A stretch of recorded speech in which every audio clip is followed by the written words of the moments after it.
Episode 1: The Boy Who Chose War. The room was almost completely dark. Only the television gave it light. Blue light. Cold light. The kind that made old wounds look fresh again. Daniel Mugenzi sat alone on the edge of his bed, his hands folded between his knees, staring at the screen without really watching it. Outside his apartment, the city was celebrating the first anniversary of the peace agreement. Cars moved through the streets. Music played from distant bars. Somewhere nearby, people were laughing like the country had never been broken. But Daniel did not feel like celebrating. The war was over. That was what everyone kept saying. The war was over. Yet in his dreams, he still heard gunfire. In crowded places, he still looked for exits. When a car backfired in the street, his body still reacted before his mind could remind him that he was safe. On the television, a journalist stood in front of a newly built rural clinic. Behind her were mountains, green and quiet, under the evening sun. Children waited in a line outside the building. Mothers sat on wooden benches. A faded sign hung above the entrance. Daniel barely listened. Then the journalist moved aside. A nurse stepped into the frame. Daniel stopped breathing. The woman on the screen was older now. Her face was thinner. Her eyes carried more years than they should have. But when she turned toward a child and smiled, something inside Daniel broke open. Then she spoke, and he knew, not by her face, not by the white coat, not by the clinic, by her voice. The same voice that had once told him, "Stay awake. Don't you dare die here." Daniel slowly stood. The remote slipped from his hand and fell to the floor. The journalist continued speaking, but Daniel no longer heard her, his eyes filled with disbelief. After years of searching refugee camps, after chasing rumors across broken roads, after reading letters that had arrived too late, after convincing himself 100 times that she was gone, there she was, alive. Daniel whispered one word. Amina. Before that moment, before the television report, before the years of searching, before the letters that crossed battle lines and disappeared into refugee roads, before the promise that kept one man alive longer than hope should have allowed. There was a young man who believed he could change the world, and there was a young woman who believed she could heal it. They did not know each other yet. They did not know that war would bring them together.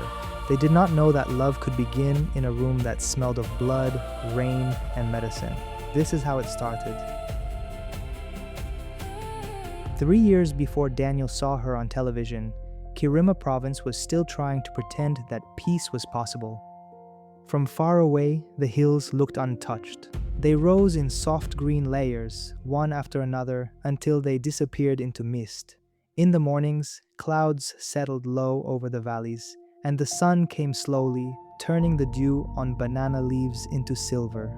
Dirt roads cut between small farms, village markets, churches, schools, and homes made from mud brick and corrugated metal. Children walked barefoot to class. Women balanced yellow water containers on their heads. Men carried hoes over their shoulders as they made their way to the fields. Life was difficult, but familiar. And sometimes familiarity could be mistaken for safety. Daniel Mugenzi was 21 years old then. He was not yet a soldier. Not really. He was the oldest son of a farming family in a village called Nyamugari. His father, Emmanuel, grew beans, maize, and cassava on a small piece of land that had belonged to the family for generations.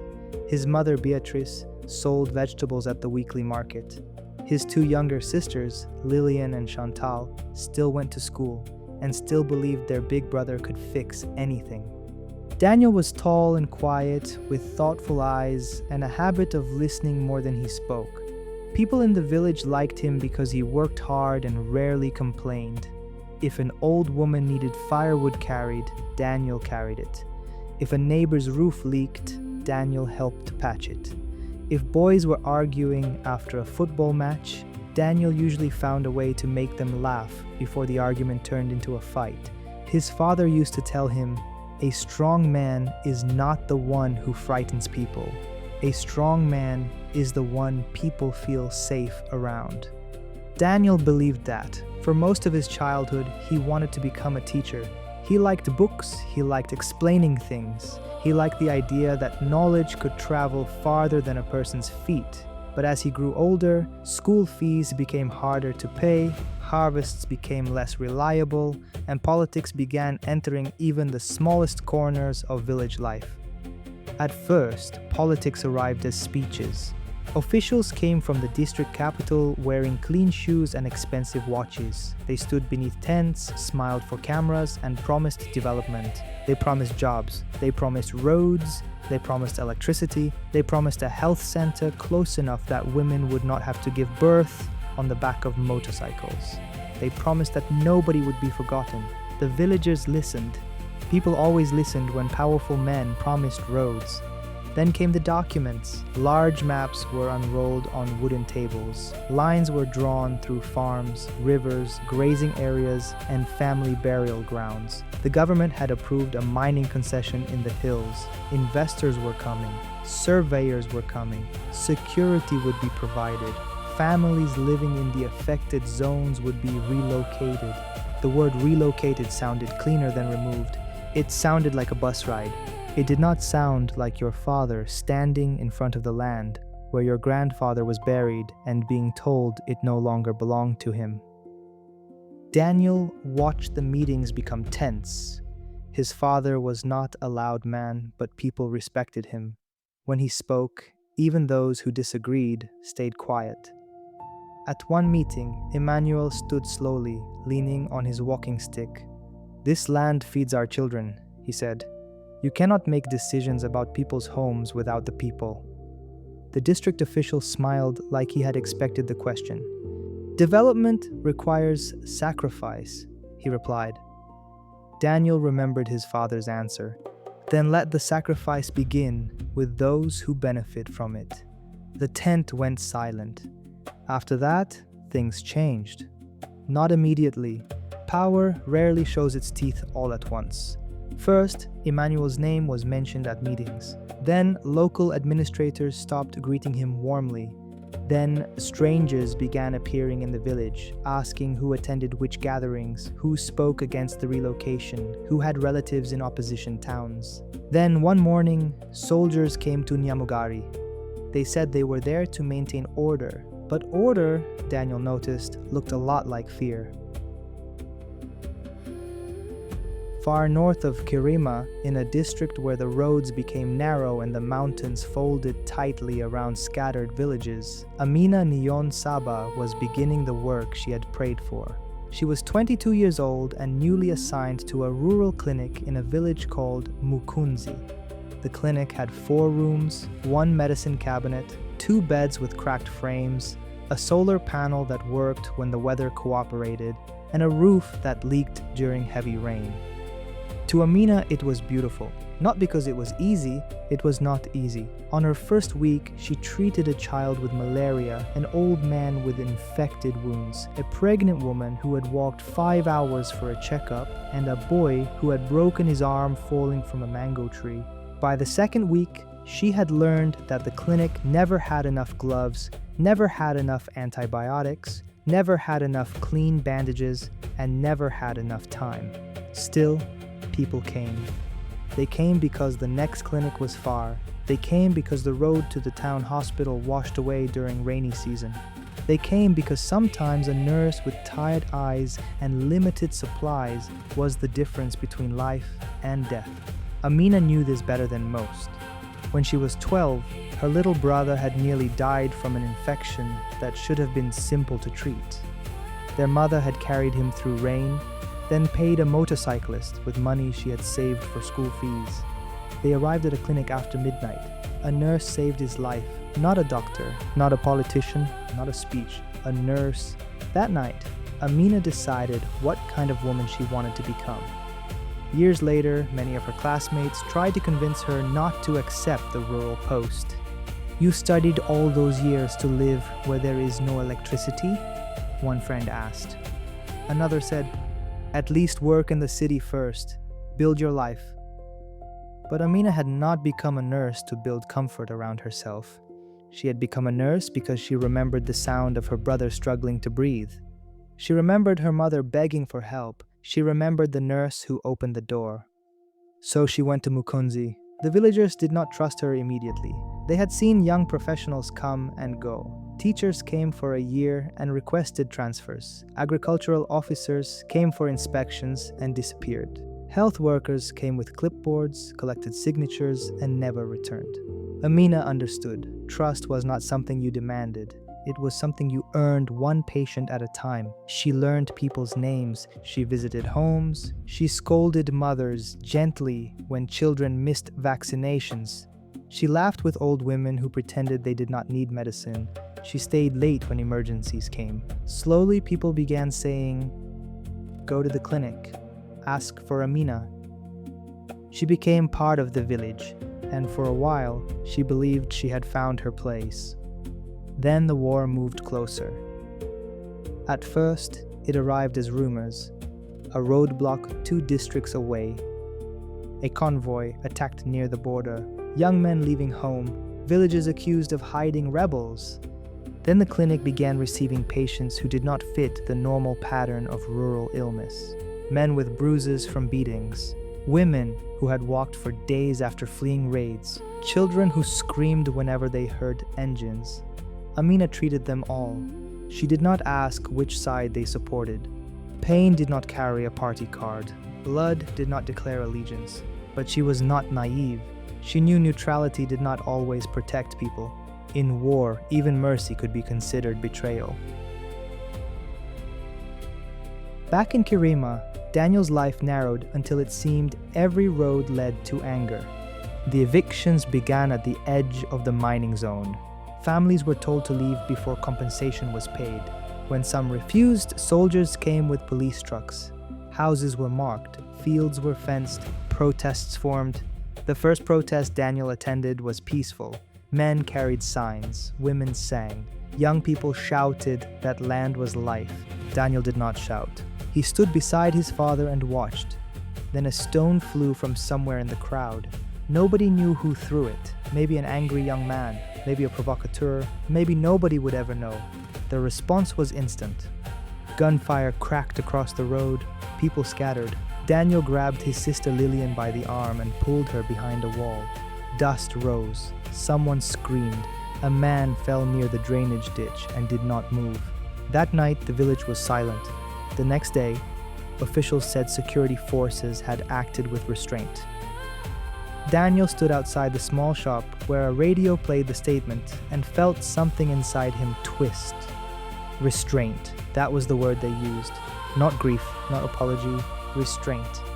2 weeks later, his father traveled to the district capital for a meeting with community representatives. He did not return. At first, Daniel's mother refused to panic. Maybe the meeting ended late. Maybe transport was delayed. Maybe he slept at a relative's house. By the 3rd day, she stopped making excuses. By the 7th, she stopped eating properly. By the 10th, Daniel began walking from office to office, asking questions nobody wanted to answer. At the police station, they said they had no record of him. At the district office, they said they did not handle security matters. At the military post, a young officer told Daniel to go home before he created problems for himself. Daniel went home, but something had already changed. His mother kept his father's plate aside for weeks. Every evening, she covered it with another plate to keep the flies away. Every night, Daniel watched Hope torture her. Hope became crueler than truth.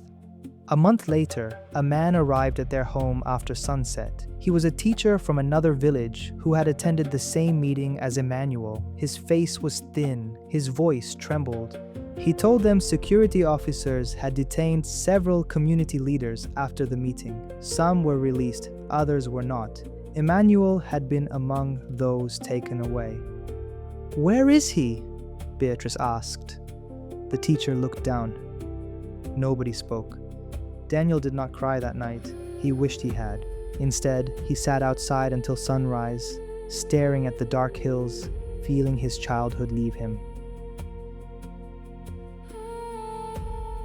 The rebel movement found Daniel the way such movements often find young men, not by force, not at first, by giving shape to pain. A cousin introduced him to a recruiter. The recruiter did not look like a villain. He looked like any other man from the hills. He spoke softly. He knew Daniel's father's name. He knew about the evictions. He knew about the protest. He knew about the disappearances. "You are not alone," the recruiter said. That sentence mattered. Anger is dangerous when it feels lonely. More dangerous when someone tells you it belongs to something larger. Daniel resisted at first. His mother had already lost her husband. He could not make her lose a son too. But every week brought another humiliation, another arrest, another burned home, another speech on the radio claiming everything was under control. Eventually, staying felt like a slower kind of surrender. The night Daniel told his mother he was leaving, she slapped him. It was the only time she had ever done that. The sound echoed in the small house. His sisters began crying. Daniel did not defend himself. His mother's hand trembled after she struck him. Tears filled her eyes, but her voice stayed low. "You think grief gives you permission to destroy yourself?" Daniel stared at the floor. "I am not going to destroy myself. You are going to men with guns. I am going to fight for what they took from us." She stepped closer. "And when they take you too? What should I do then? Put another plate on the table?" That broke him. For a moment, he almost changed his mind. Then he remembered his father's empty chair. He remembered the man in the drainage ditch. He remembered the officer telling him to go home.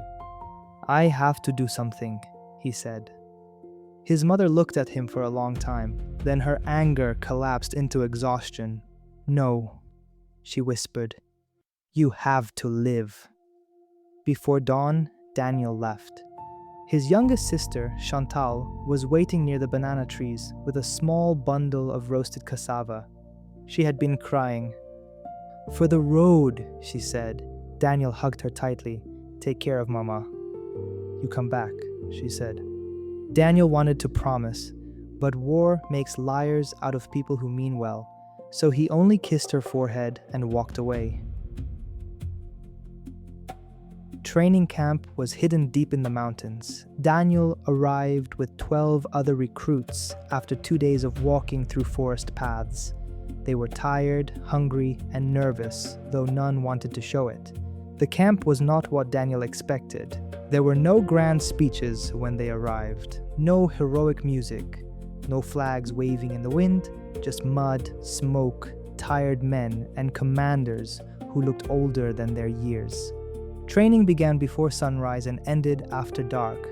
They learned to march, to crawl, to shoot, to disassemble rifles, to move silently, to survive on little food, to obey orders quickly, to stop thinking like individuals and start moving like a unit. Daniel's body changed first, then his habits, then his language. Soon he knew the difference between incoming and outgoing fire. He knew how to sleep with boots on. He knew how to clean mud from a rifle with the patience of a priest. He knew how to eat fast, pack faster, and wake before someone called his name. But inside, he remained uncertain. He believed in the cause. He believed the government had abused its people. He believed resistance was justified. Yet, belief did not make him fearless. The first time he held a rifle, his hand shook. A fighter named Samuel noticed. Samuel was only a year older than Daniel, but acted as if he had been born laughing at danger. He had a narrow face, quick eyes, and a talent for making jokes at the worst possible moments.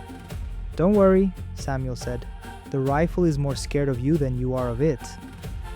Daniel looked at him. "That makes no sense." "It doesn't need to. It made you stop shaking." Against his will, Daniel smiled.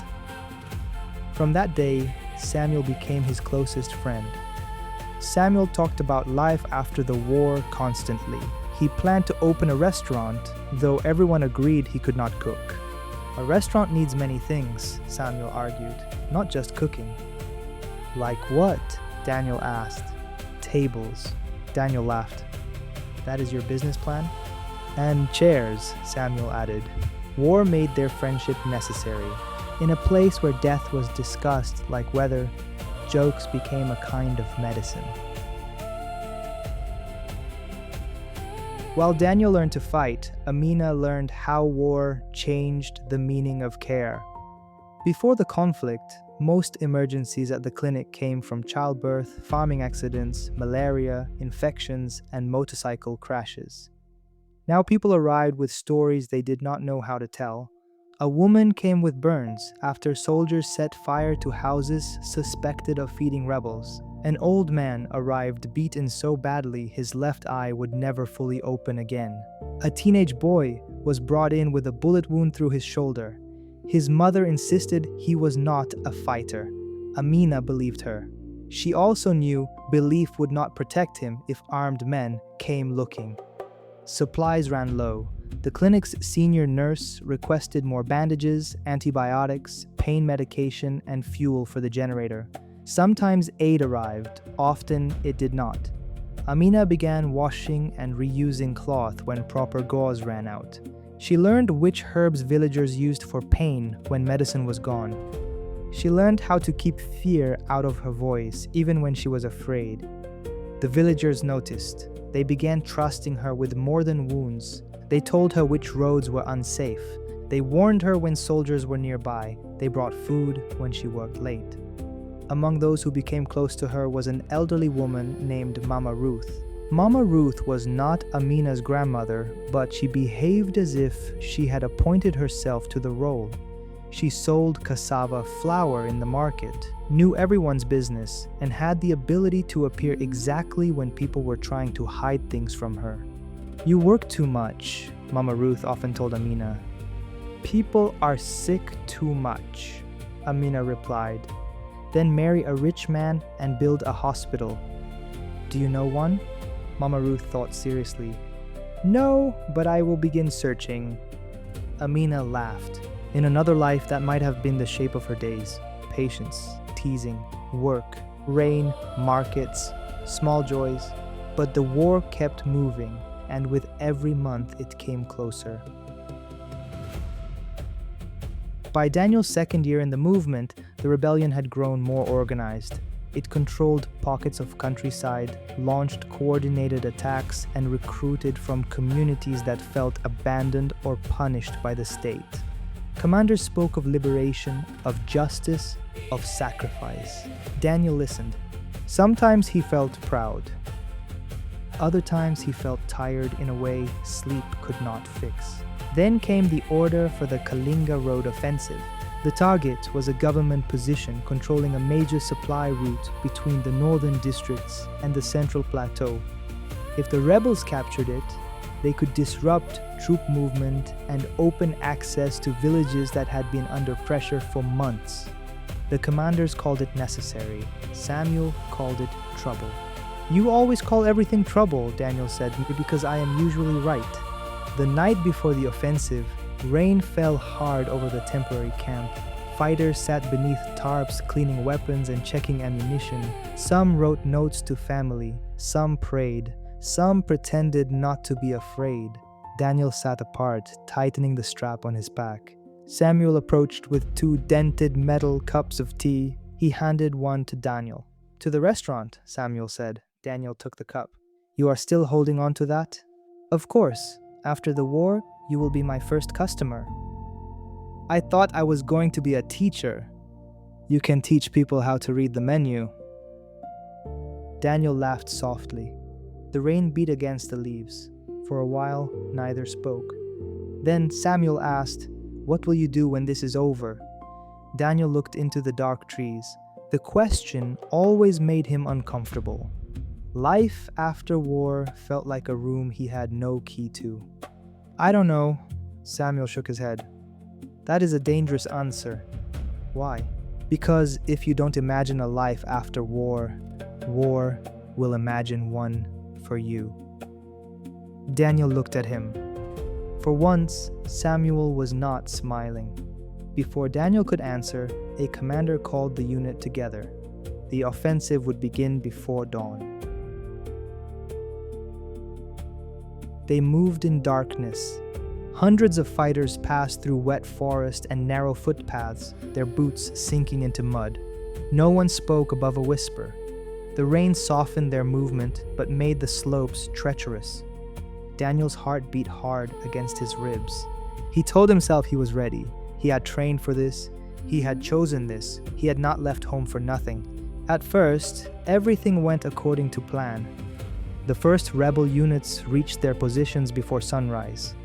Scouts signaled that government forces had not detected them. The commanders gave the order. Then the hills erupted. Gunfire cracked through the morning mist. Explosions rolled across the valley. Daniel moved with his unit, firing where he was told, running when Samuel ran, dropping when others dropped. The first hour felt like chaos, wearing the mask of strategy.